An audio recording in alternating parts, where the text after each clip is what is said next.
Hey, Kyle. Hey, Will. How's it going? It's gone good. We're live. We are live.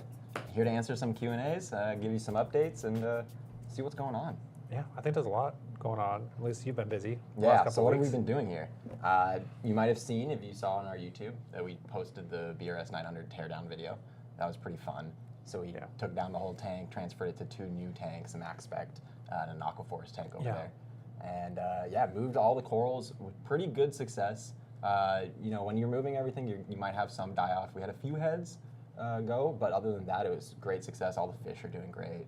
Corals are looking good now too. Yeah, finally they were closed up for a while. You know, after transfer, they get pissed off, but they opened back up. They're looking really good now. It's pretty exciting. Now you just gotta mount them all, right? Yep. So that's part 2's coming out soon. Josh and I are gonna go and mount those corals and talk about par and some other things like that. About how do you get those corals to live where they're gonna actually live. So that's part 2. I excited. My favorite part was seeing the high five that you and Josh did at the end after a full day of tank work. we were very tired, but that was like the 3rd take of a jump high five. It was pretty good. Yeah. And I liked all the little critters that we found in there. The bristle worms. We found some crazy sponges. You know, that tank was up and running for a while, so it had a long time to grow the nasties. And it was true live rock that was started of that tank too. So yeah, full of every nasty critter you can imagine. That was a lot of fun to dig through. But good and bad. Yeah, big gloves definitely needed. What else have you got going on? So Matthew and Thomas have been pumping out some how-to videos, which I think need to be revitalized. Yeah. You know, the RODIs and stuff like that. We have the how-tos out there, but they're older now. A little dated. Yeah, a little so dated. now Matthew with his snazzy new scene with all the fancy camera work and all the pretty shots. Yeah. Going to show off the products more and teach you how to do it, which is really cool. Yeah, I think he started off with the 4-stage RODI system. So if you got one of those, don't know how to set it up, watch the video. Yep, yeah, and they're both going to be coming out with more, so I'm excited about that. And on top of that, too, we have some new things on the website, right? Yeah, I think the thing that catches my eye the most is that strut and flex. That's right. I got one here. We got one in the studio. It's still in its UPS shipping box. Still the box. Yeah, because I really want to unbox it on a camera because I'm really excited for this light, right? It's like the normal ATI light, but long. Yes, it's long. It's going to be strip form factor almost, where it's going to be one light that you need to light your entire tank rather than needing to get multiple panels like the Stratton Pros. So in my opinion, it's going to be a more affordable way to get a Stratton without having to break the bank entirely. Yeah. So I'm excited to see how it performs. It's that same clean, sleek look. I haven't opened it to see it in person, but in the pictures, it's like a really fan, clean. so it's going to be silent. Silent. You can hang it for that really modern look in your house. Yeah. I'm excited to open it up and give it a go. I can't wait to see. And then on the other side of things, we got some additives. Nios has rebranded a little bit in their bottling.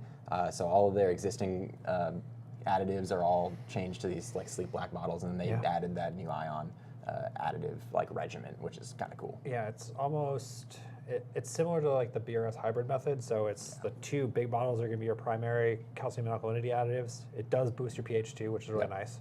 And then there's the 3 smaller bottles that have the trace elements that you just pour into the associated bottle. Which super cool. Cover your major and trace elements all in one. I know that whenever Nios comes out with something, they've done their research and figured it out. So everything that they have is cool. So I'm excited to try that out. And the new amino acid that they have too. Yes. Which I've been hearing a lot about. So I saw them posting it on their socials months ago. I'm like, I can't wait to get it in the US. Yep. Yeah, but those are all the kind of updates that we have, and we're going to do some Q&As. Yeah, today, I think we had a lot left over from last time, so I think we should start hitting those since there was a lot of you last time we were here. I saw in the chat before the live even started there was a question, so I want to do that one too. Let's do that one, and then let's get into some of the last ones. Yeah. I saw Jasari White asking, "Good morning. I'm building a 120-gallon system with a sump. Do you have any step-by-step videos on installing one? Thanks." So we don't have a step-by-step on exactly that tank, but we do have a lot of how-to videos, right? Yeah, there's a lot of how-to videos. If you just go on our YouTube channel, there's a lot of different videos covering just sumps and installation. It really depends on what sump you're using and what tank your plumbing is currently like. And if you really want some more in-depth knowledge, our customer support team is experts at reefing, so they can help answer you and guide you on if you need any plumbing parts, help with how to do plumbing in the first place, like PVC glue and all that stuff. Yeah. So they can help you out and even help you point you in the right direction, link you to the videos that would be most helpful. Yeah, if you're trying to put a sump, DIY a sump onto your 120-gallon tank, there's so many considerations to keep in mind that reach out and to the customer support team, and they can figure out the exact details that you might need help with.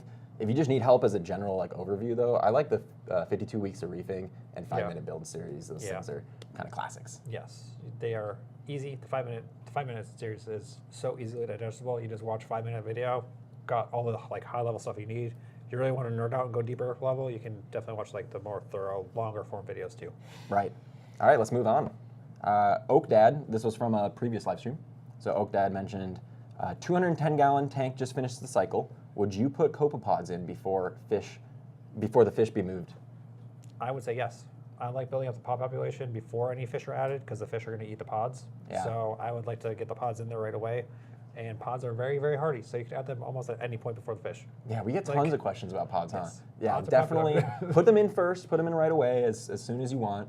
Let them establish, like you said, the fish are their predators. So Yes. if you're putting them in with the fish are going to eat them. So definitely keep that in mind. If you have the opportunity to put them in before, that's a great timing to put it in. Yeah, great question. Yeah, thank you.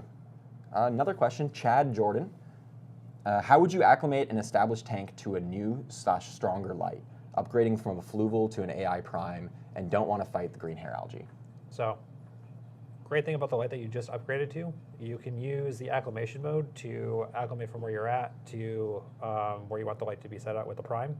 So, super helpful if you have a par meter, get the par readings of where you're at, adjust the prime to what the fluval was at before you took it off, and then you can set the new intensity and acclimate to that new intensity. Right. So let's just say your prime was like starting at 50%, so where is the equivalent of your fluval, and you want your prime at 100%, set it at 100%, hit acclimation mode, and then determine how long you want the acclimation mode for. I think you can go like 30 days or something like that, and slowly acclimate it automatically for you over time, so you don't have to like manually go in there every day to adjust it. Mobius is great for that. Yeah. A bunch of other apps do it too, but I know for a fact you can do it on Mobius. Yes. That's an acclimation mode. Thank you for the question. Yes. Let's do a live question.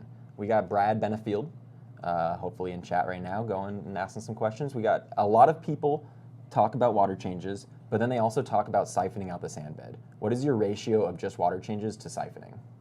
That is a good question. So I think the two are synonymous. If you have a sand bed, you should be siphoning at least a portion of it every single time you do a water change. For me, that's my goal is weekly. So every week I will siphon the sand bed. If I have a nano tank, so 15-gallon like Hell Reef, for example, I'll siphon the entire sand bed that I can get to every single water change. If I have a big tank, so if I was doing this, I would siphon like a quarter of it every water change. Yep. And if you're doing automatic water changes, I would just recommend getting in there at least like once a month to siphon as much as you can, or every other week. Yep, this tank behind us, same thing. Every single time it gets a water change is about once a week. We do a whole trash can full of water, and I siphon a quarter of it, exactly. So back left, and then go all the way around, and by the time I'm done with the month, start in the corner again. But yeah, I would say definitely siphon every time. Now, with the exception, if you are running ultra low nutrients in your system, I might not siphon the sand every time. Skip it. I might skip it. You might still want to do the water change to get those trace elements back into your tank, but I might skip the siphoning. Same thing with like blowing detritus off your rocks. If you're really, really low and like bottoming out on nutrients, I probably wouldn't mess with the rocks going on, the sand. I wouldn't touch it. While you could blow the detritus and make more nutrients in your tank, you can also just cause stability issues. Yeah. So, but general, assuming your tank's okay, your nutrients are average, I would just do the siphoning every single time. That's right. All right, we got a Kristen Inman. I'm dying to get into corals. Never had any previously. Help me pick out some awesome ones to start for my Red Sea G2 625. I like bright and flowy.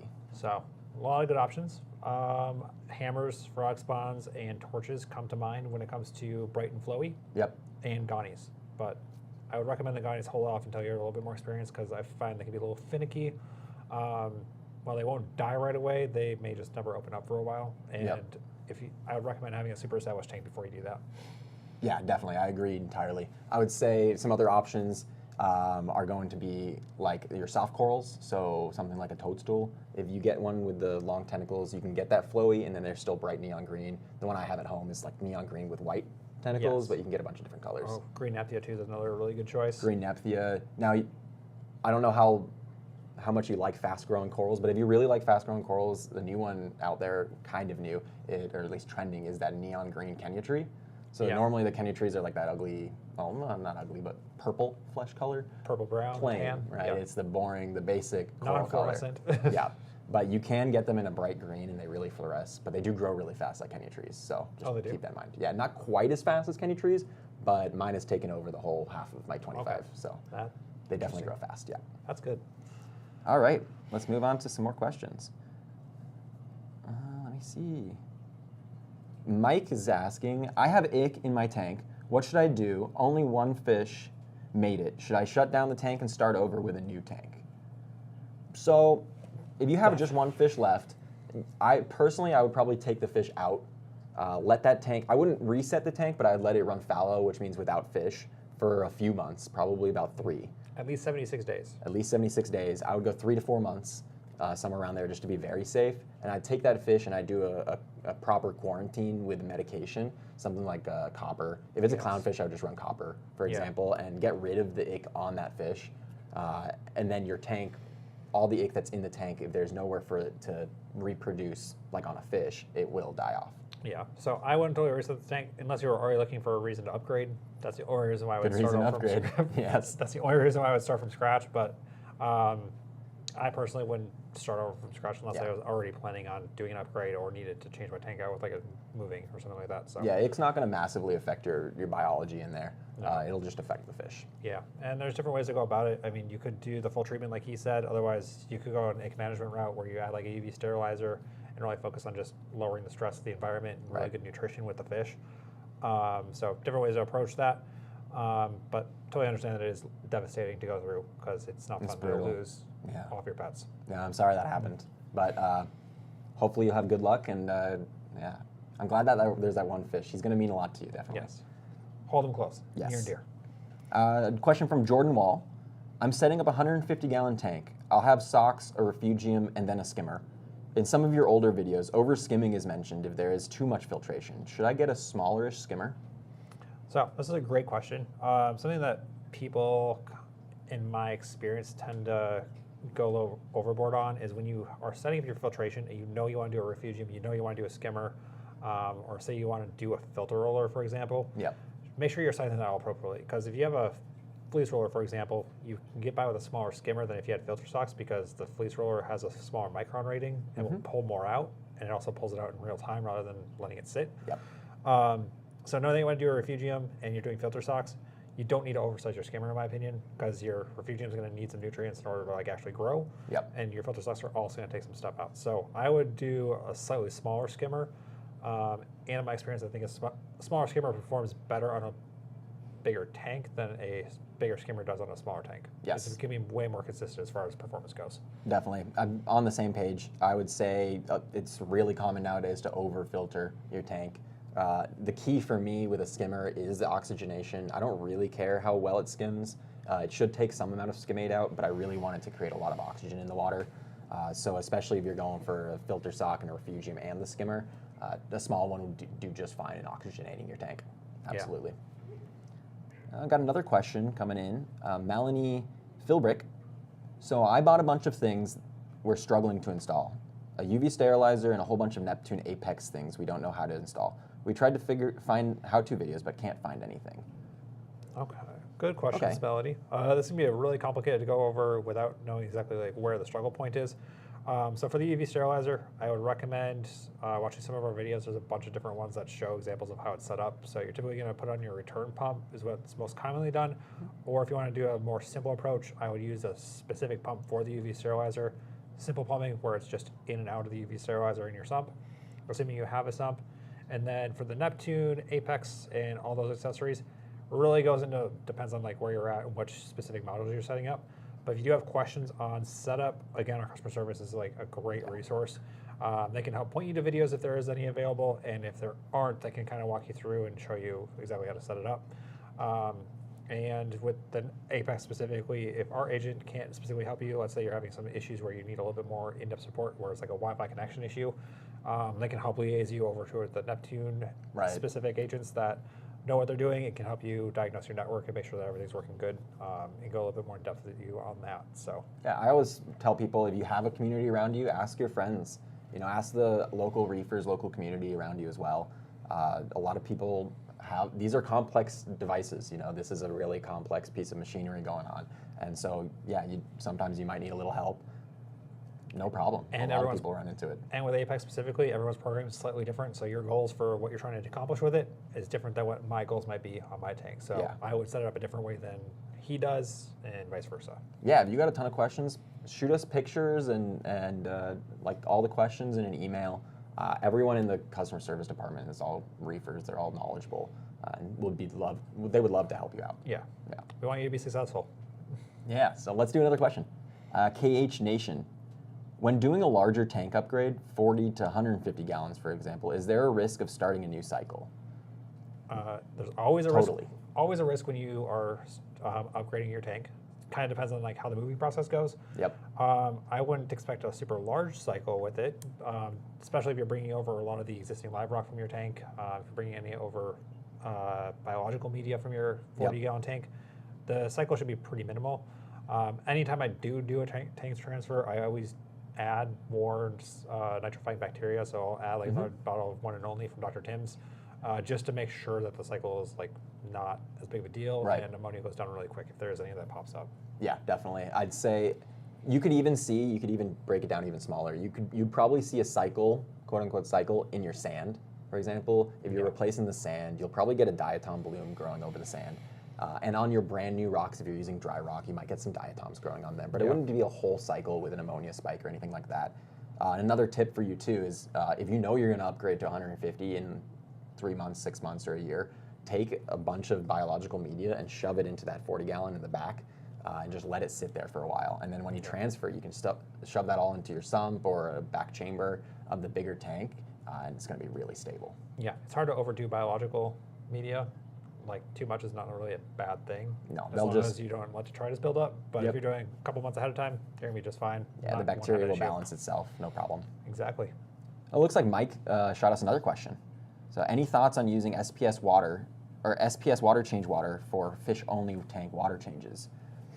Yeah, totally. Not an issue. It saves on water. Your fish-only tank doesn't need as pristine of parameters as the SPS tank does. Yeah. So if you're doing water change, take the dirty water from your SPS tank, do a water change on your fish only with the SPS water, you should be just fine. Yeah, the only thing I'm concerned about in that is nitrate, really. Nitrate and I guess ammonia, obviously. But if you have ammonia, there's bigger problems. If you're running an SPS tank, though, usually your nitrates are low. But if they're above like 20, 25, 30, I'd probably use new water for your fish only. But other than that, go for it. Totally. Yeah. I don't see any issue. Save money on your salt. Yeah. If you can. Yeah, absolutely.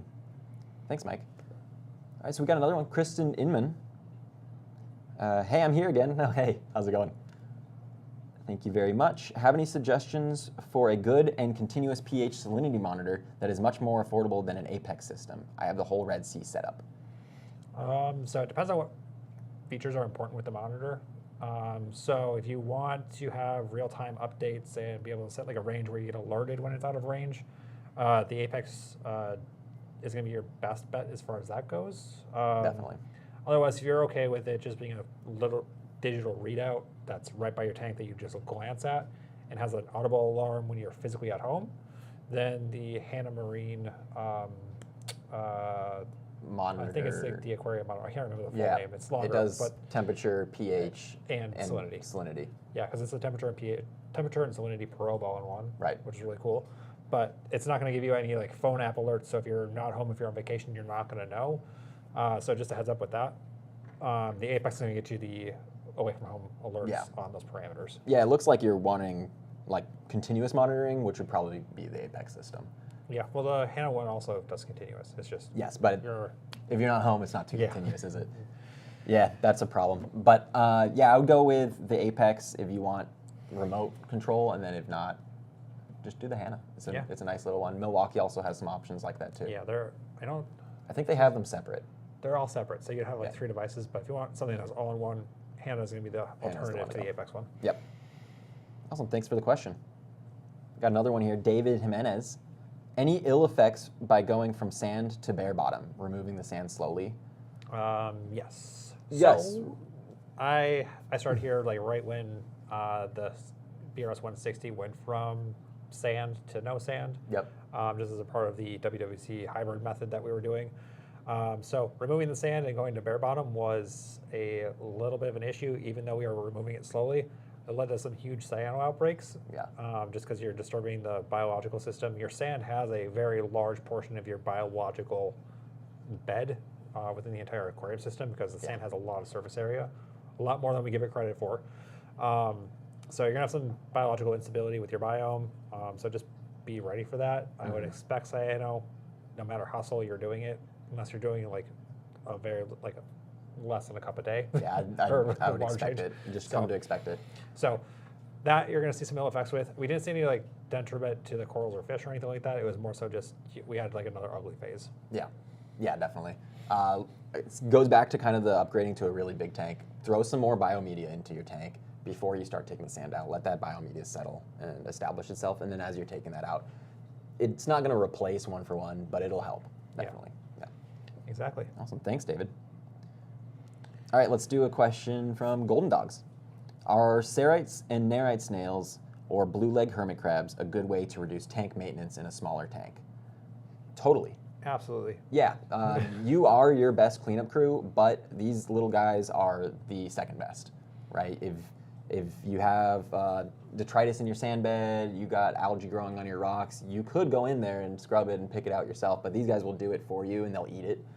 Which is a lot better because I don't think you're eating it. So no, it's free food. They're going to reduce maintenance some. You're still going to have to clean the glass a little bit, but your rockwork's going to stay cleaner longer between water changes. If you are having an algae issue, they're going to help get what you can't get to. They're going to get all the nooks and crannies that your fingers can't get to without taking the rockwork out.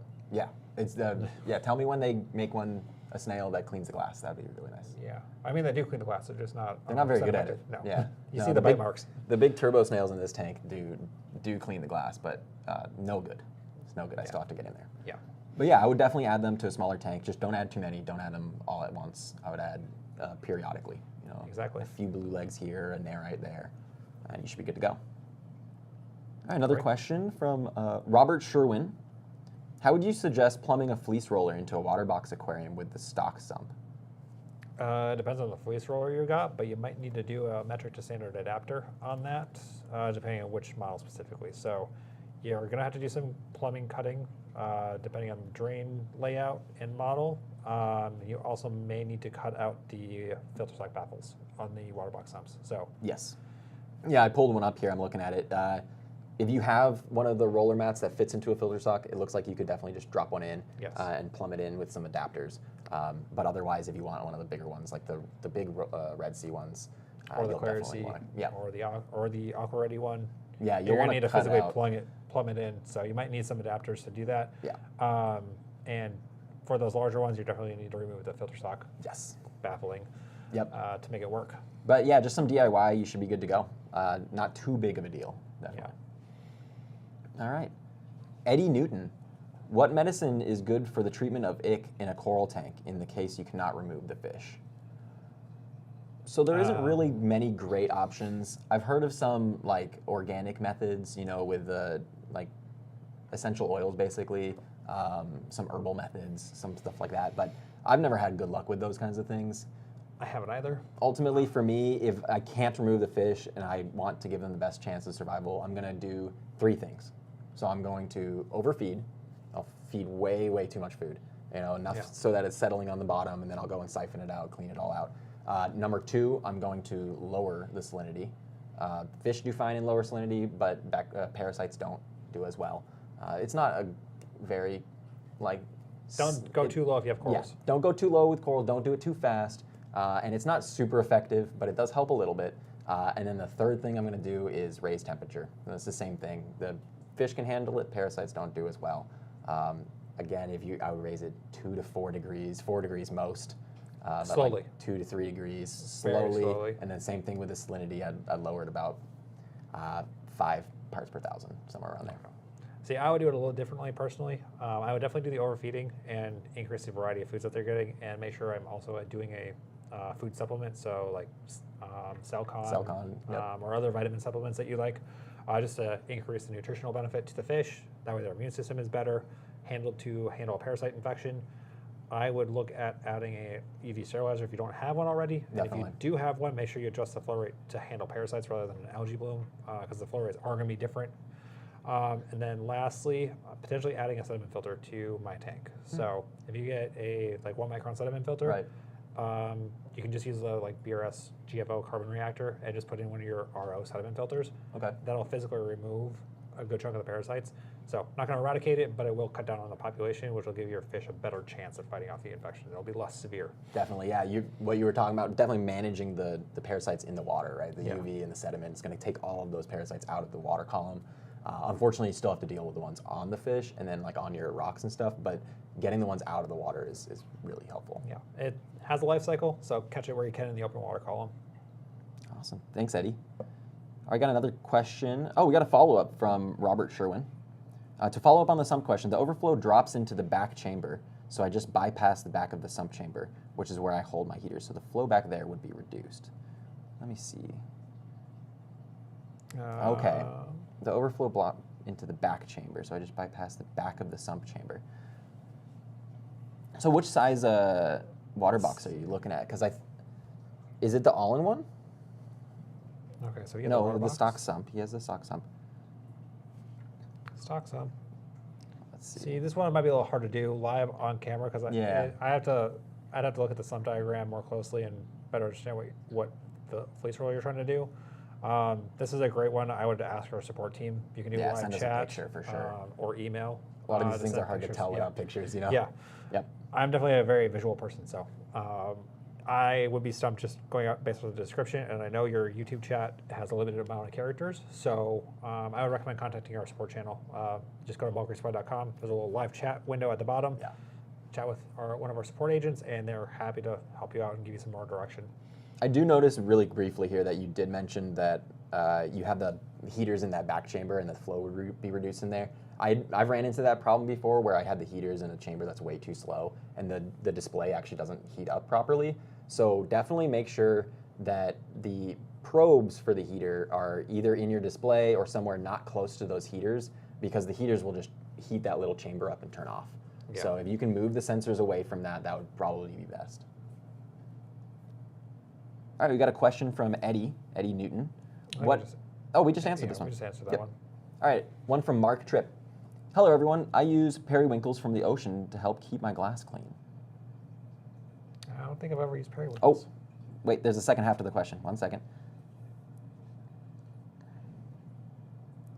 You've caught some... Here, we'll move on to Mike. We're going to answer that question in a second. I bought a juvenile yellow tang. It's doing great. Won't eat pellets or anything else. Eats my macro and assorted algae off the rock. Its stomach seems huge. Is this normal and okay? Very normal and very okay. Yeah, we were just talking about one back here, weren't we? Yeah, the gem tang in here he's like thick. It looks like a football. Yeah. Yeah. He's almost as wide as he is long, and it's a good sign. It means he's eating really well and they're happy.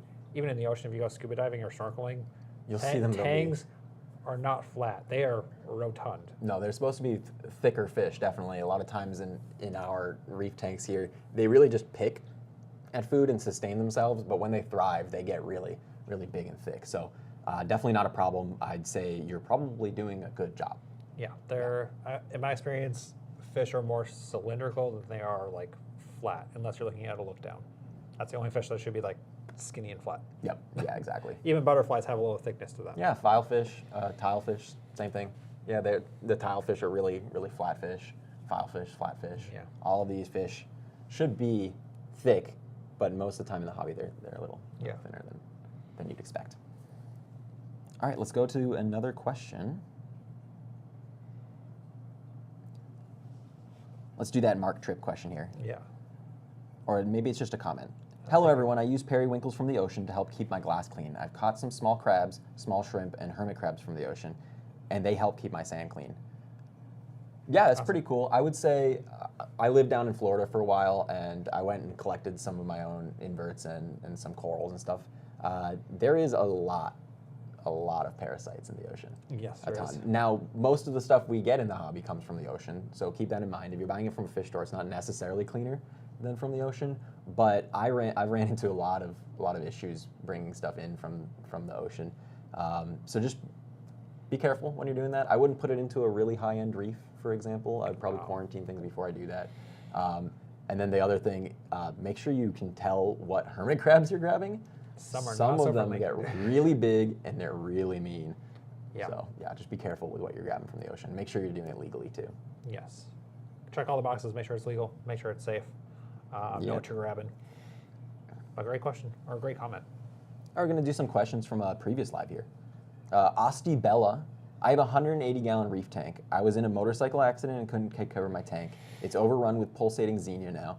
How can I get them off of my glass and on both sides? Oh, get them off the glass and off the rocks. Well, I hope you've recovered. I'm so sorry to hear that you've been through yeah. an experience like that. That's tragic, but hopefully you're doing better, able to do some maintenance now, it sounds like. So thanks for the comment and question. But Yeah. what would you do? I would give up on the rocks. I'd probably, if you have a ton of xenia and you're in an area that the hobby is popular in, you could probably get some money or some store credit for those rocks. I'd try taking them to a fish store or something and see if you can get anything. I would have a hard time getting them off the rocks. I would too. The glass, just scrape it. Yeah. Razor blade, scrape it if it's actual glass. If it's acrylic, just be really careful. Don't use metal. But most people have glass tanks. Just scrape it with a razor blade off. People will also buy that. They'll trade, take it in for store credit, give it a go. But yeah, I would maybe avoid xenia in the future. That's something I've learned too. Unless you're doing a xenia refugium, Yes. which some people do. All right. Looks like we have a follow-up from Mike. Okay, so he has a 50-gallon cube and is a narrow tank better. So Mike has a 50-gallon cube and he's asking, is a narrow tank better for the health of the fish? Let's open that 50 cube. Depends on the fish that you're trying to keep. So if you're keeping tangs, the overall length of the tank and having enough room to turn around is going to be most important. So a 50-gallon cube, I'm thinking it's probably going to be around like a 2 foot by 2 foot, slightly shorter 60-gallon cube tank. But if you can do like a slightly longer tank, so if you can do like a 36 by 18, that's going to be a better footprint for any active swimmers that you have, like tangs, butterfly fish, stuff like that. Right. Not that I would advocate doing a lot of tanks or butterfly fish in a 3 foot tank, but 3 foot is better than 2 foot as far as any active swimming fish go. But if you're keeping basslets, clownfish, and stuff like that, they don't really need a ton of left and right swimming space because they're typically in the rock, hiding most of the day. So health just kind of depends on the specific species. Tangs, larger fish, yes, most definitely, but still need enough room for them to turn around. So don't put a fish that gets 1 foot long into a 1 foot wide tank because it's barely enough room for it to turn around. Right. Yeah. This question was Mike, who had that juvenile yellow tank. You said it was really fat. Yeah. So in a 50-gallon cube, if he's a juvenile, he's probably fine for a little bit. If he has a distended belly, like it looks like the scales are stretching and stuff, it's probably an internal parasite or something like that. But if he just looks chubby, he's probably just happy. Yeah. Once your yellow tank gets really big, you might want to look at upgrading your tank or rehoming him, because yellow tanks in a cube aren't necessarily going to be there forever, you know? Yeah. Exactly. Oh, looks like a follow-up from Eddie Newton, too. It's exciting. Give us a second here. Just to add on to the ick, tried the raising temperature and some heads of torch and gonnies died. Keep in mind, the reading was 28 degrees Celsius and dosing of polylabs. Just clarification on which products is best for the coloration and coral growth between Red Sea and Aquaforest. Okay. Yeah, so that is definitely the downside to the raising temperature and lowering salinity is brutal on corals. So it's a common trick that people talk about, but yeah, it's really harsh on corals. So definitely keep that in mind if you're going to try that method for ick. And make the adjustments very slowly. I cannot iterate that enough. Don't go up like 3 degrees in a single day, because that's going to freak everything out. Yeah, go slow over like maybe a degree a day, something like that. And you should be okay. The corals will get upset, I think, almost no matter what. You're not going to avoid that. And then so the second half of that, it looks like you're dosing polylab, polyp lab maybe?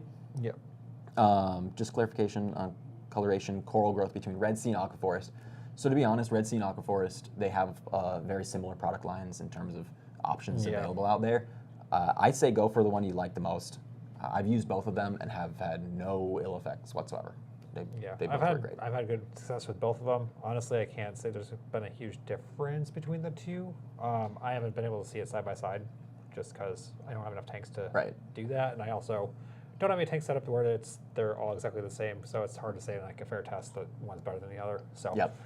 I would say just pick one that's most readily available. I mean, when I think of Red Sea, I think of just like Reef Energy. That's going to give you AB plus. Yep. Yeah, the AB plus. That's really all I would go for. If you want something a little bit more complex, Aquaforce has a good lineup with the ABEV stuff. Yep. So it's a little bit more complicated. You got a couple of different additives, but it should theoretically cover a bit more of coral health and nutrition than just doing a singular AB plus. Yeah.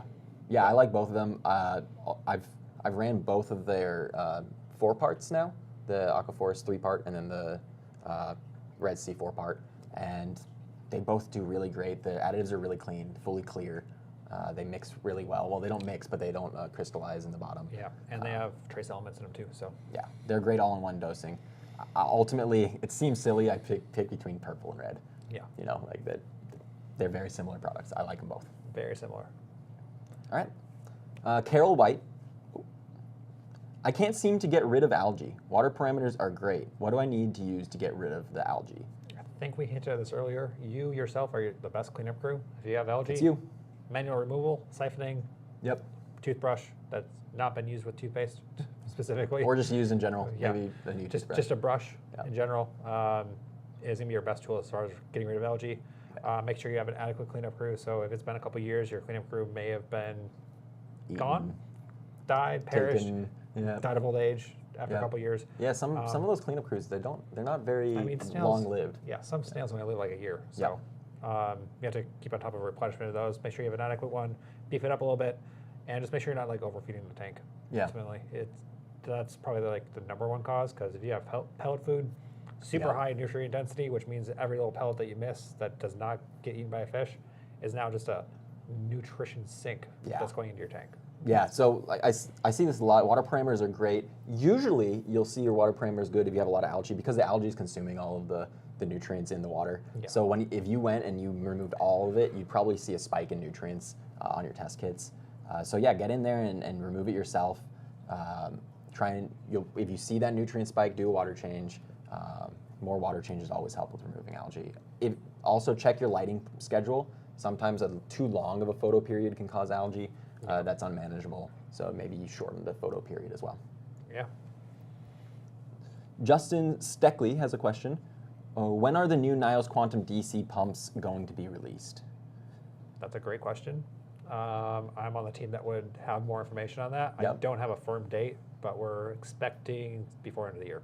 So Very cool. So I saw them at Reefapalooza yes. a little bit ago, and they are really cool. They're really cool. So you can upgrade your normal Nios Quantum skimmer to DC. They have the DC pumps themselves too, but it comes with all the kind of things you know and love about Nios. You know, that German perfection, that engineering I masterpiece. love the skimmer bodies. Yeah. It's like perfection as far as build quality goes on Yeah. just the skimmer body itself. Not even factoring in the pump. It's very cool. But I'm super excited about these, but it should be before the end of the year. So it's coming. I keep getting updates on it. I just can't divulge any specific details other than before end of year. All right, you got all the secrets now. Yeah, I Now, do. Everyone ask Kyle. Ask Kyle. All right, Mario Garcia asks, do all tangs eat algae like yellow tangs? Yes. Yeah, all tangs eat algae. So kind of debatable. So those really large tangs, like your unicorn tangs, Sure. once they mature, they are open water swimmers. So Yes. their native diet is actually more platonic than it is actual algae. So If you have 1,000 gallons, this might not apply to you. yeah. So flamingo tanks, Naso Yep. genre is not necessarily great at algae grazing, especially once they get bigger. But Cantharus, the bristletooth tangs, those are great algae grazers. Yeah, and 0% they love algae their yeah. whole life. Yes. Like you were saying, the unicorns, the nasos, they do like it when they're little. They don't really like it when they're big. Yeah. All right. Chad Jordan has a question here. Upgrading a tank, don't want to lose my pod population because you have a mandarin. So I wanted to reuse my sand, add sand that's dry from an old system if needed. Dr. Tim's and PNS Deep Cycle a safe way to do this?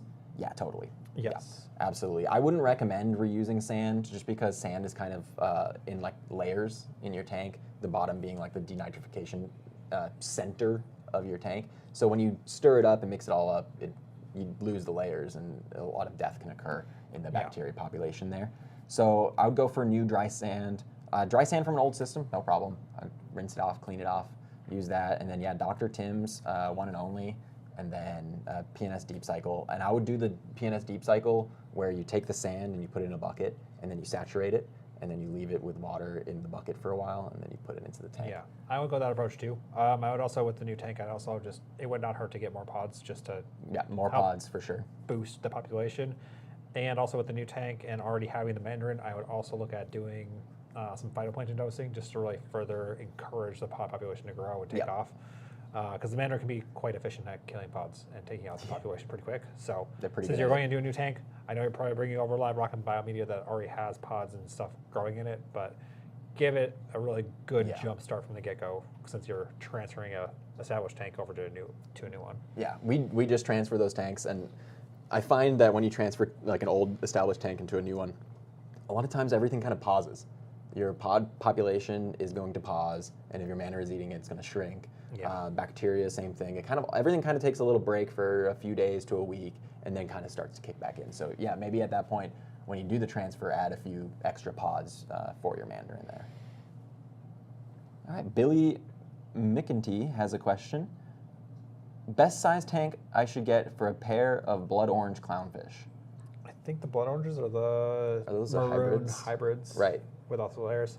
Yeah. I would recommend going at least 30 gallons on those, if not bigger, just because they're going to get good 5 to 6 inches. The female will get... She'll be pretty big. A small dinner plate. Yeah. They get pretty big. They'll be relatively aggressive because that maroon trait is pretty pertinent and pretty prominent in their behavior. So I would do at least a 30-gallon tank, and then just make sure your tank mates are adequately able to hold their own with those fish. Yeah, and the maroon varieties tend to really love anemones. Bubble tips, especially. So give them an anemone. Hopefully, it's more likely to host than your normal oscillators or something like that. Yeah, I have a pair of the ultra lightning or the premium lightnings that we got when we were photographing. Took about 10 seconds for them to go to the anemone once I added it. Straight in. And now they're in a new tank that's just bubble tip anemones, and they both have their own half of the tank. Nice. And I'm like, dang, you're taking up the whole tank. I didn't think you'd be sleeping separate now. Yep. Well, that's probably why you wanted a 30-gallon. I'd even go bigger if you have the space. I really love a pair of clowns in a 40 cube. That is an iconic look. Yes, so I agree. Yeah, definitely good options. I wouldn't go smaller than 30 for those big kinds of clowns, especially if you want to put something else with them. Right. Yeah, I got you. Christopher Weddle asks, what are some preferred options to keep nutrients low while using a canister filter? I have a 55-gallon that I plan on making a rock anemone garden with mixed Euphilia. So, good news is the corals that you're planning on keeping at the anemones don't really need super low nutrients. So it's a good thing that you're picking those corals and livestock knowing full well some of the limitations of a canister filter. When it comes to a canister filter, the nutrient issue typically comes from people not maintaining the filter adequately enough or frequently enough. Because most people, in my experience with the canister filter, change it once a month or clean out the filter pad once a month. Yeah. When you have a sump, you have filter stocks and you change those out 2 to 3 times a week. So if you're actually maintaining the filter at least 2 to 3 times a week, you shouldn't have the same issues that most people do with canister filters. Yeah. But I know it's a little bit more in-depth maintenance to do to get to the filter pad with a canister filter. So totally understand that. If you don't have your canister filter picked out, there are some that have a pre-filter that you can just take out and clean without having to take apart the whole thing, which I think is really cool. I wish more were available like that. I think Oasis is the only one I'm aware of that has the pre-filter. Okay. So. Yeah, I'd same thing. Yeah, you want to clean it more often than you'd expect, really, unfortunately. They're kind of a headache to clean. Another option is once you get the tank up and running and established, you can change all the media in there to biological media, and then you really only need to clean it maybe once a month. Just shake all the detritus out of it, and then you can put it all back in. But I wouldn't start that way. I'd probably want some mechanical filter in there first. Also, if you use one of the medias as zeolite actually removes ammonia, so it'll help curb the amount of nitrate that can build up. Yep. And another pro tip I've seen, one of the best looking saltwater tanks I've seen ever in my life, as far as aquascaping goes, was from a guy in Australia. He had a 120-gallon tank that he ran on a canister filter, but the output of the canister filter went through a Tunzi macroalgae reactor. Oh, that's fun. So he oversized the canister filter specifically for that, so it fed both. That's cool. So the macroalgae reactor had Chaeto in it, which was a refugium essentially that just soaked up all the nitrate and phosphate for him. So yeah, very cool. Something to consider. Yeah, you could add a refugium onto that canister filter. That's a cool idea. I like that. Yeah. Awesome. So we got another one. Miguel Valle.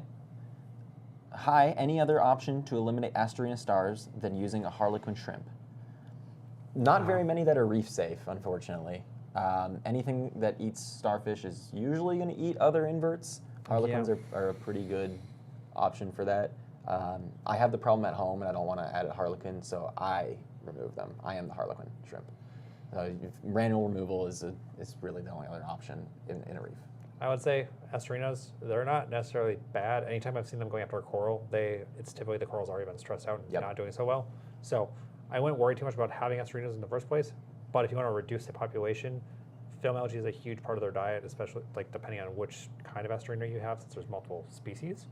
But film algae is a big part of it. And if you clean your glass more often, clean the film algae, that means there will be less population. Similar to if you have bristle worms, if you feed less and keep the tank cleaner, you'll have fewer bristle worms than if you overfeed and have a lot of detritus. Yeah. Usually if you have enough Asterinas or bristle worms that you're seeing them, you're feeding too much. You're doing something where there's too much nutrients going in. Or just need to clean up more often. Yes. It looks like Chad gave us a follow-up to their question here.